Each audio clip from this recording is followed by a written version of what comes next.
El Señor esté con ustedes. Y con su espíritu. Les proclamo el Evangelio de Jesucristo, escrito según San Mateo.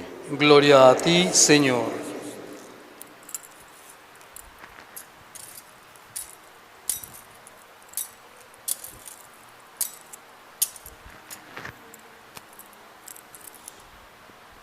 En aquel tiempo los 11 discípulos se fueron a Galilea y subieron al monte en el que Jesús los había citado. Al ver a Jesús se postraron, aunque algunos titubeaban.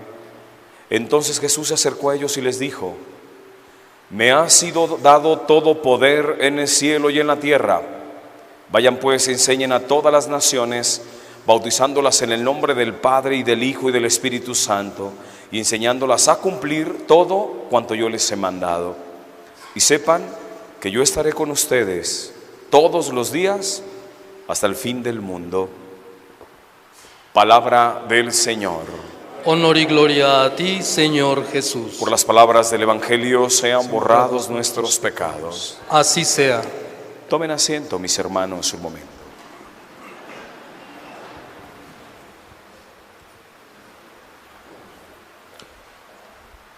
Hoy, mis hermanos, celebramos al Señor, Dios en el cual creemos nosotros los cristianos, que es un Dios trinitario, el máximo de los misterios, el misterio de la Santísima Trinidad, que obviamente nosotros nadie va a poder acceder a conocer la realidad de Dios. Solo Dios se conoce a sí mismo con absolutez, con perfección.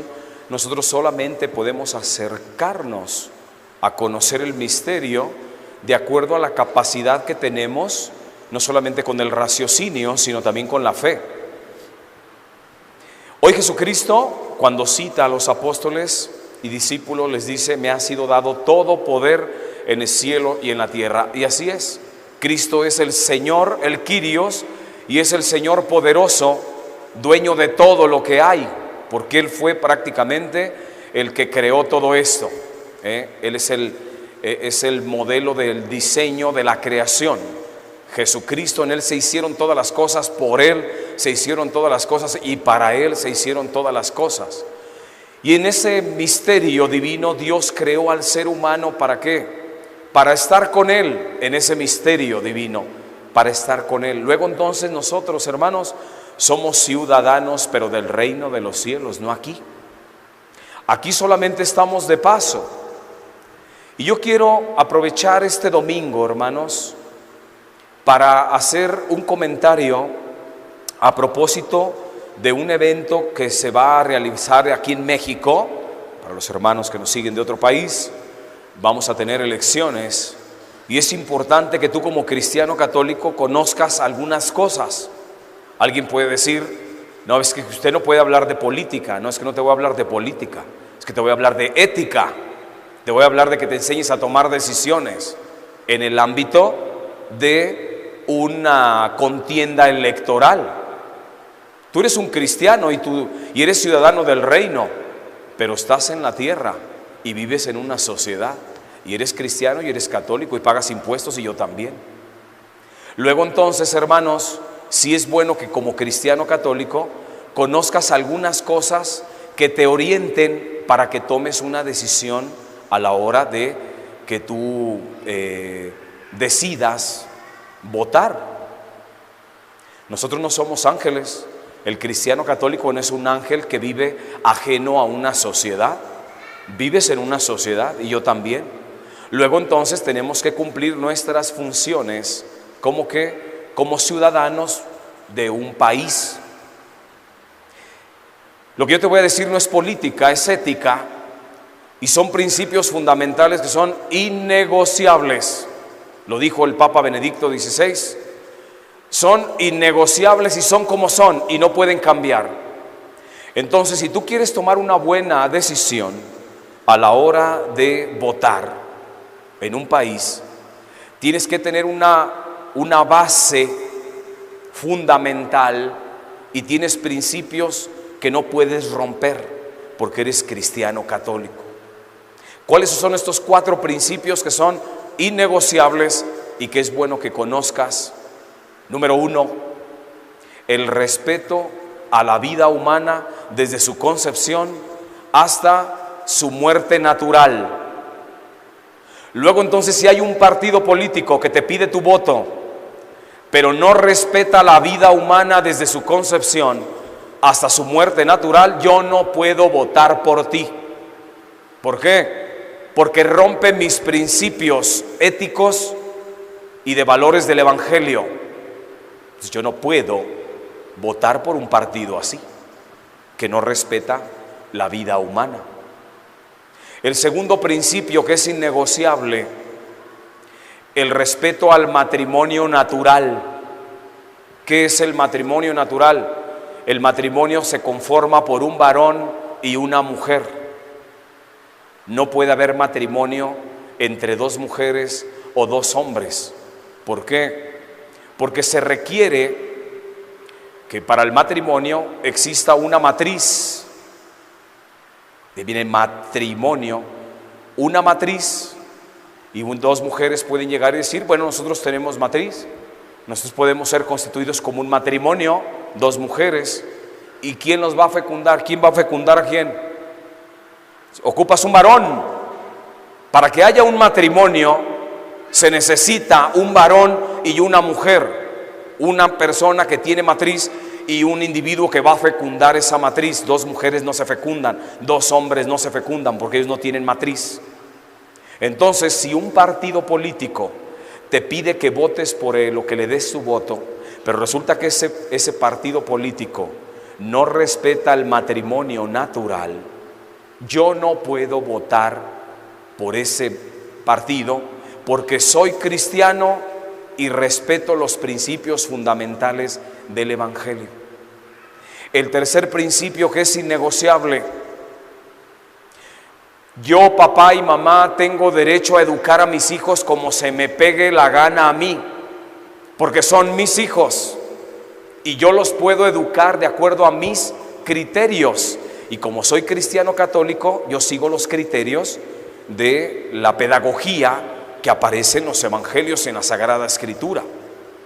Si hay un partido político que te pide el voto y ese partido político no respeta la autoridad educacional que tienen los papás y ellos se quieren reservar la educación de los hijos, es decir, el gobierno o el Estado, no te puedo dar mi voto, yo no puedo votar por ti porque contradice mis principios.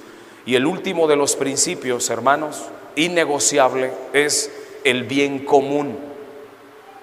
Si hay un partido político que te pide el voto a ti, pero ese partido político no está buscando el bien común de la polis, de la sociedad, eso es hacer política. En eso consiste el concepto de hacer política, servir a la polis, a la ciudad. Ya los conceptos de política que tenemos hoy están manoseados, hermanos. Si el partido político te pide tu voto, pero ese partido ve sus intereses, no ve los intereses de la polis, de la ciudad, yo no te puedo dar mi voto. Así es que ustedes, hermanos, como cristianos católicos, y yo también, tenemos que hacer uso de nuestro ejercicio como ciudadano. Pero ¿cómo lo tienes que hacer? Lo tienes que hacer como bien nos lo pidieron los obispos de México. Primero, ora. Pide a través de la oración, pide al Señor para que te ilumine. Entonces, ora tu voto. Primeramente ponlo en oración, tu acto de votar. Y segunda cosa, ten un voto razonado, bien pensado, bien deliberado, que pienses muy bien lo que vas a hacer. Por eso, hermanos, si ustedes y yo seguimos estos 4 principios, vamos nosotros a ejercer nuestra vida cristiana, vamos a ejercer nuestro papel ciudadano como tiene que ser. Pero aquí es donde empieza el problema. ¿Por qué? Porque resulta que todos los partidos que tenemos actualmente en contienda, ninguno respeta los 4 principios que les he dicho. Ninguno. Si pensamos nosotros en las dos contendientes más fuertes, que son las dos mujeres que están haciendo la punta, una de ellas dijo claramente que si llega a ser presidente va a cambiar la Constitución. Y una Constitución en un momento dado, se puede cambiar, son leyes positivas, es decir, hechas por el hombre. Una ley natural no la puedes cambiar, que tú no la hiciste, pero una ley positiva sí. Entonces vamos a pensar que se puede cambiar una Constitución. El asunto es cuando se cambia una Constitución para bien. ¿Para bien de qué? De la polis, de la sociedad. Yo puedo cambiar una Constitución por bien de la comunidad. Ahora bien, esta mujer, una de las dos que está contendiendo, dijo que de ser presidente va a cambiar la Constitución. El problema viene aquí, que la ideología que profesa esa mujer es de corte marxista, socialista y comunista. Y el marxismo, el socialismo y el comunismo son por naturaleza ateos y anticristianos. Esto es así. Si no la crees, pues investigan los países donde ha imperado el comunismo y el socialismo, y eso para que te des cuenta. Aquí tenemos cerquita, por llamarle así, tenemos a los cubanos, por ejemplo, tenemos a Venezuela, y tenemos a Nicaragua, y tenemos a muchos países que de alguna manera cuando comulgan con esta ideología. Entonces, tú como cristiano católico tienes que hacer un análisis y decir, ver de conjunto las propuestas de los partidos políticos y en un acto de discernimiento decir, ¿esto es conveniente o no es conveniente para mi nación? Por otro lado, si vemos a la otra hermana que está contendiendo, esta hermana de ser presidente dice, todo se vale, matrimonios de homosexuales, permiso para el aborto y demás. Y entonces los dos partidos, de alguna manera fuertes, están rompiendo los principios fundamentales y negociables que tenemos nosotros los cristianos católicos. ¿Qué hago, padre? Porque luego viene la pregunta, ¿qué debo de hacer, padre? O hay quien incluso me ha dicho, ¿por quién debo votar? No, yo no te puedo decir por quién debes votar, pero sí te puedo dar las líneas éticas para que tú tomes una decisión. Esto es así, para que tú tomes una decisión. Por eso los obispos nos dicen, toma estos 4 principios y toma el criterio de orar con tu voto y de razonar bien tu voto. Por eso, hermanos, estamos a una semana de este acto cívico y nosotros como cristianos católicos debemos ser responsables y cumplir con nuestra tarea que nos corresponde. Es tarea tuya el que investigues y veas en perspectiva por quién vas a votar. Lo que yo sí te puedo decir es, estamos en un punto aquí en México en donde debemos votar, porque si no votamos, aquí en México te roban el voto. Ustedes lo saben.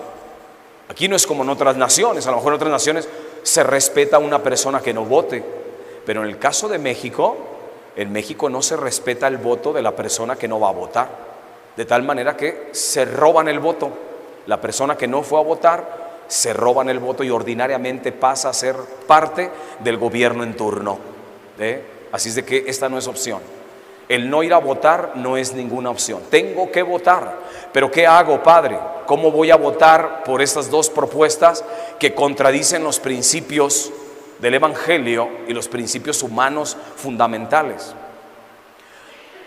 Vota por el que menos le haga daño a la nación. Entonces estamos en un punto en el que tienes que votar. Vota por el que menos daño le vaya a hacer a la nación. El principio del mal menor, porque aquí no hay un bien mayor. Qué bueno sería que tuviéramos 2 partidos políticos, por ejemplo, que los dos fueran muy buenos y sus propuestas fueran maravillosas y decir, tengo que escoger entre 2 buenos, tengo que escoger el mejor. Pero no estamos en ese punto, hermanos. Ahorita estamos ¿Cómo le debo de hacer para escoger entre dos males?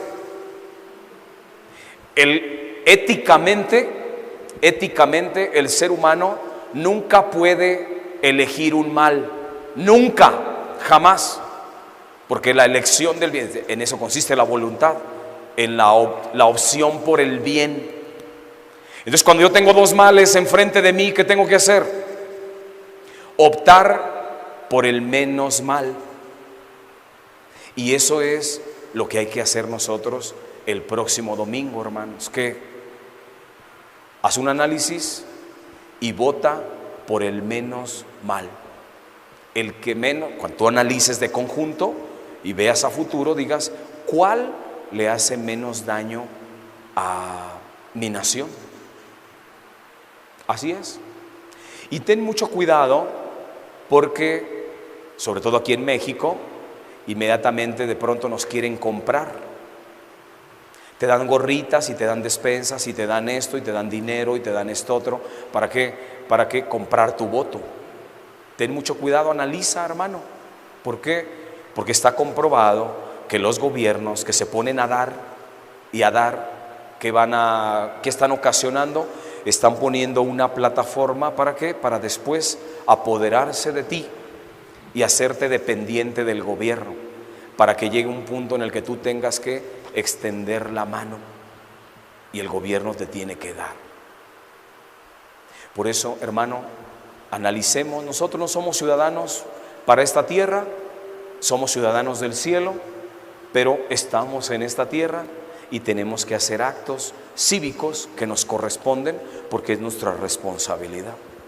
Entonces, como cristiano católico, analiza, evalúa para que puedas tener un criterio de opción por este acto que es una responsabilidad que a todos nos espera. Vamos a pedirle hoy, mis hermanos, a nuestra Madre Santísima para que a través del Espíritu Santo podamos ser iluminados y tomar buenas opciones en este campo cívico, tomar una muy buena decisión y sobre todo vamos a pedirle a María para que nuestra nación mexicana esté en sus brazos. Cuide de esta nación mexicana y nos permita tener gobernantes que nos lleven verdaderamente al servicio y al sentido común, a donde la prioridad es la colectividad, el bien de un pueblo, para que María proteja a nuestra nación y nos conceda tener gobernantes que sirvan a su pueblo y no se sirvan de su pueblo. Así sea.